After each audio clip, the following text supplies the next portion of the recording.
I'm an urban explorer, and there's something in the sewer tunnels that the government doesn't want you to know about. Hey there, I'm an urban explorer. Yeah, some call it urbex, and some call it a legal activity. I just do it for the thrill. I had been looking into an abandoned tunnel in the subway system near my city leading into the sewer system and deeper labyrinths, so I made the choice to head on over there. It was midday when I threw on my hiking boots, packed bag full of gear and supplies, put on a long sleeve shirt jacket, and some gloves. Not to mention, I also brought with me my sawed off shotgun I kept tucked away for easy to reach access in my backpack. I took the bus to the subway station looking into the place and the systems of tunnels as I arrived. As I made my way to the subway station, the wind picked up, cutting through my jacket before I arrived at the entrance to the tunnels, after walking about a mile or two down the empty subway, and then I stepped inside. After leaving the dimly lit subway tunnel, it was pitch black, and I could barely see. I began to walk forward slowly, testing each step with my foot before moving on to the next. After some time had passed, I stood up and continued walking through the tunnel, which oddly had no graffiti or markings. I walked for several minutes, where it slowly went downwards before it at the end. There, in plain sight, was a cave. I looked up and saw the ceiling was very high above me. The place must have once been part of the subway system's construction, but now it was completely abandoned and forgotten, and leading into some sort of half-man-made cavern. The floor was still concrete, and the walls were cracked and covered in mold and dust. I walked further into the half-built underground system until I heard movement from the far darkness of the tunnel, and my heart dropped. I could see a group of 5 or 6 creatures running right towards me. They were all wounded and around the size of dogs, and looked straight out of hell. They weren't like any other animal I had ever seen, but physically they resembled some sort of giant salamanders. But these ones had pulsating, vibrating flesh and faces that looked like a mass of teeth and appendages surrounded by feelers. As soon as I laid eyes upon them, they started crawling towards me like demons. I reached into my backpack, held up my shotgun, and aimed it straight at the nearest monster. I squeezed the trigger, and a loud bang echoed throughout the entire room as the creature dropped to the ground, but it didn't stop coming. It opened its mouth and let out a shrill cry. I fired again and again, hitting the creatures wherever I could. Then I realized as they crawled past me that they weren't coming after me. They were running from something. I was breathing heavy with my heart working to take it all in. Fuck, I whispered. I ran the way I came, finding the ladder and going down as fast as possible, landing on a giant chunk of concrete as I looked around. Both sides looked horrifying, as I heard sounds of concrete being smashed and something enormous coming closer and closer. I couldn't decide fast enough which direction I had come from, so I picked a side and began running. Fuck, I yelled. When I found I had come to a dead end, the only thing in front of me was a solid, concrete wall. Just then, as I heard the sounds come closer, I discovered another tunnel going farther into the wall, wide enough I could go into without crouching. I instantly cleared the rubble around it and began running through. As I noticed carvings and blood seeping from the walls, the creatures came closer, bigger and faster this time, crawling in the darkness and letting out roars I will never forget. I stopped running as soon as I saw a ladder, and I held on to the rusty bars of the ladder as I pulled myself up as fast as I could, getting to the top of the tunnel and reaching a manhole cover. It was at least 100 pounds, and I could barely budge it open. I started panicking until I used a steel pipe to push through the edge, and I pried the manhole open and slid it to the side. I pulled my body up and dropped my backpack in the process, pushing myself through the hole before I crawled and lay on the busy city street. I took one last look into that sewer tunnel that I crawled out of, and I saw an ancient staring back at me. I used to not believe in cryptids. That all changed. Hello, my name is Arnold, and I was contacted by my doppelganger. I know it sounds crazy that I'm still alive, but hear me out. Not even a month ago, I was very skeptical about all of this mythology and urban legend stuff. I never thought that a Wendigo would be real or Bigfoot, certainly not doppelgangers. This all changed at the start of the month when I was looking for a story to write. For the record, I'm a journalist for my local news branch, but we'll keep that anonymous. I was told by this elderly woman that she had been experiencing weird and supernatural things all around her small ranch, which was about 10 minutes outside of the city. She said in her own words, "I keep hearing voices and cries of my children outside, begging to come in. My kids died years ago in a house fire. I know I'm not crazy, but can you investigate? You're my last hope because the police just think I'm old and senile." I wrote all of this down, including her address, and I expressed concern, but at the time it was a feign. I didn't believe a lick of what she said, since to me, this stuff was all explained by science.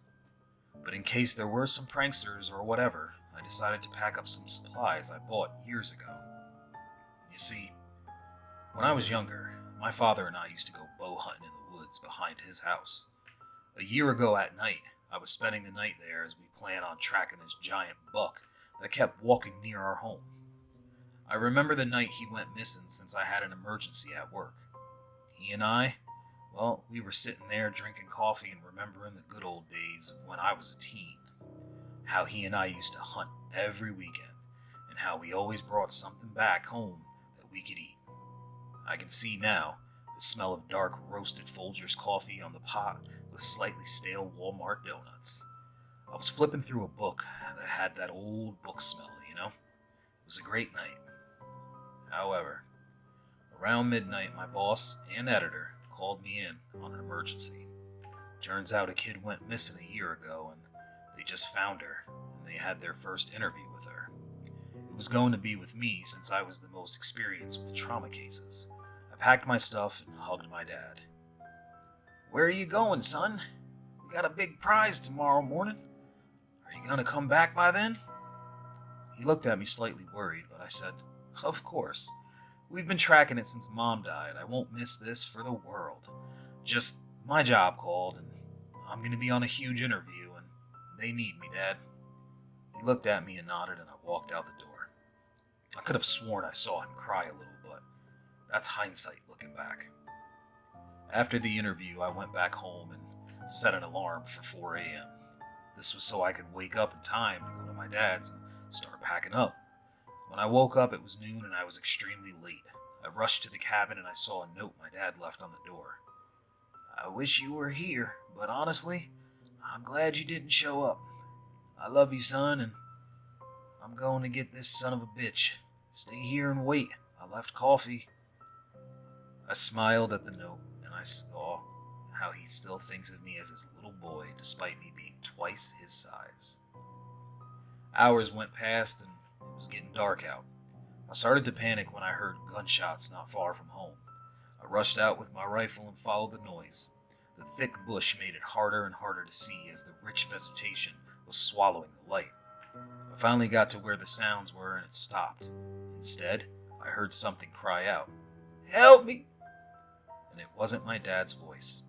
I ran back to the cabin at full speed. At this point, the sky was pitch black with little moonlight shining through the trees. I could hear a large creature chasing me, but I never looked back. As I got to the cabin, I heard another gunshot and my dad yelling one final time, "Run, boy! Get the fuck out of here! Hey, you big dumb animal, come here!" That was the last thing I heard from my father. I heard screams in the distance as I kept running, and in the morning the police showed up and found my father's clothes and severed arm. They said it was a bear attack, which I was so blinded by grief I kept believing until recently. When I arrived at the old woman's home, she greeted me with coffee and tea. I could recognize the smell from anywhere. "Folgers dark roast," I said after taking a deep whiff. "Well, how did you know?" she asked with a warm smile. My father used to make us coffee every day after my mother passed away. It was a bonding thing, so this is a sweet delight," she asked. "Oh, that's good. Do you and your dad spend time often?" I looked down at the floor and sniffled a little because thinking of that night was something of a nightmare. No, he went missing a year ago, and I haven't had coffee since, but it's a nice gesture and makes me a little happier. She covered her mouth and apologized, but I waved it off as it wasn't her fault since she didn't know. I got to know her name after sitting a while. Agatha Christie. She has been on the ranch ever since she was a girl, but it's more of a home than a farm nowadays. She said she has a ranch hand that comes out once a day to feed the animals and help her sell the ones that are ready. However, it's been almost a week and he hasn't come to work. She's afraid the creatures outside that have been attacking her livestock scared him away. She looked at me and asked if I brought cameras and other things to help find out what was causing these problems. These things call out to her at night. She has a few recordings. Nothing on camera, just a voice from a tape recorder. She played the most recent tape. For about a minute, it was something calling out, "Mom, I'm cold. Let me in." At first, it sounded like a child. Agatha was in tears as she was playing this back. "That's my boy. That's his voice," she said, covering her mouth. I grabbed a handkerchief and gave it to her for her eyes. "Now we know something is out there messing with you. I'll set up a few cameras to see what is going on." She shrugged at me and thanked me. "I just want all of this to go away," she said silently. But I think what creeped me out the most was how the recording of the boy's voice kinda got deeper at the end. I'm assuming she didn't hear that part. I stood up after a few more minutes of getting details about the property. On the south side of the barn was a fence line that stretched for about 100 yards. I placed one camera every 25 yards on every corner. These cameras were top of the line motion sensing and night vision cameras with full 4K capability and nigh bulletproof glass. Then I set one up on each facing an entrance to the home. After about an hour of setting it up, we were all set since they were all synced and ready to go. Agatha looked a lot happier than someone is in her situation. She locked all the doors and windows and let me stay the night so I could monitor the cameras.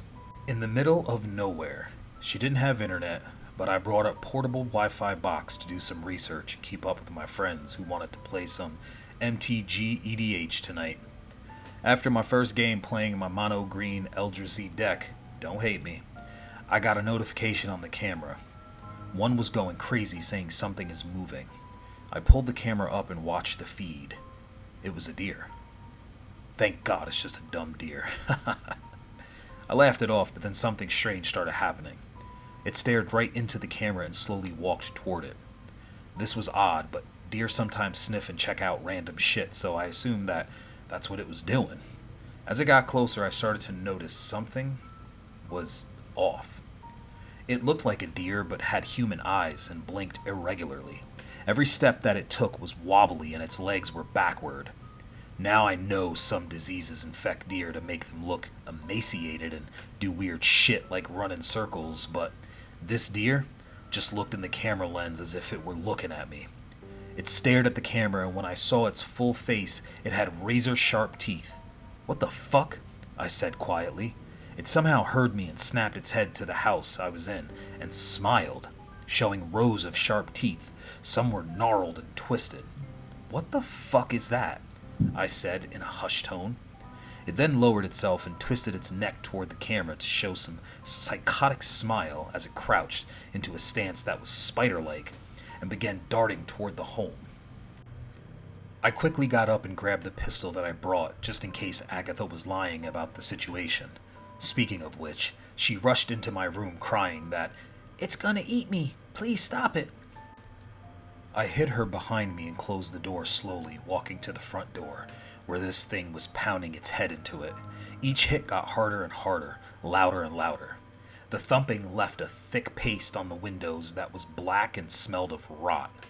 The sickening smell and the sound of squelching meat slapping on the door were making my stomach churn. Before I got to the end of the steps, I heard a voice. It sounded like mine, saying, "I'm here to help. Please don't fire.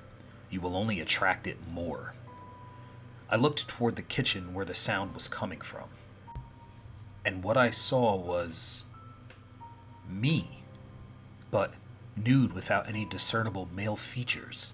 It stood there, and all I could think was, doppelganger?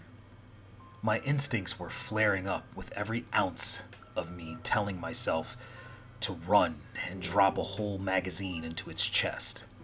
Don't fire. Trust me.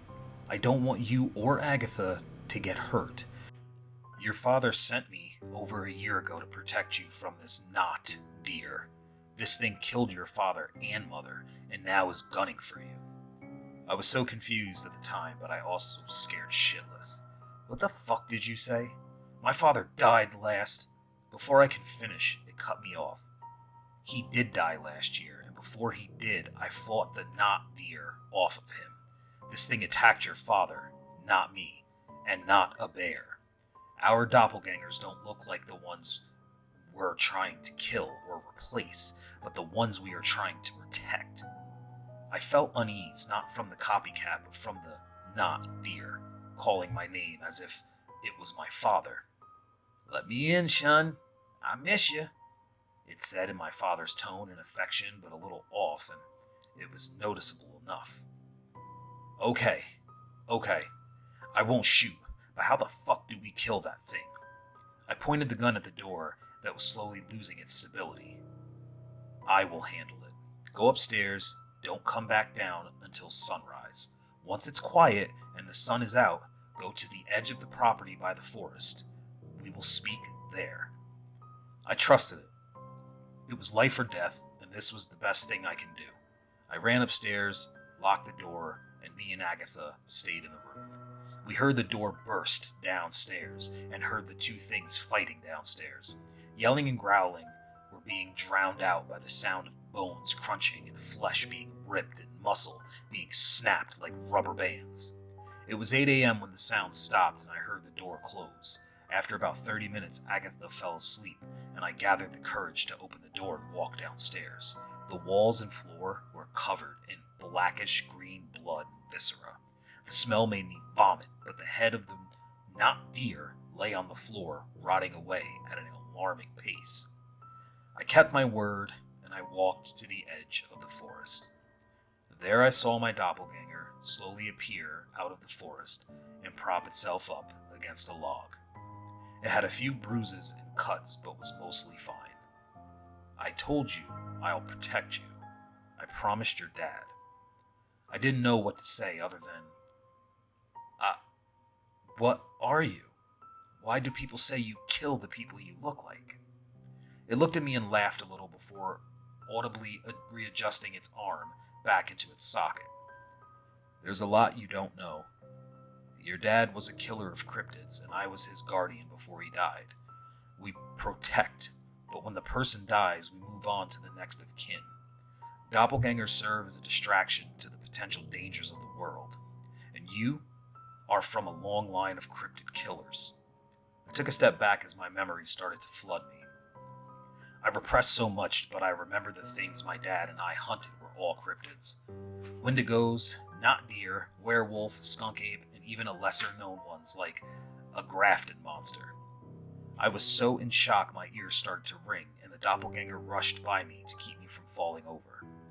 I shook out of it, and it looked at me with black eyes. "Are you okay?" it asked with a worried expression.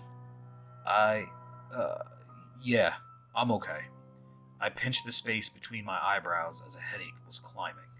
After a short talk, I was convinced it was going to keep me and Agatha safe. However, this ranch has a darker secret, and it wants to see why so many cryptids are attached and attracted to it.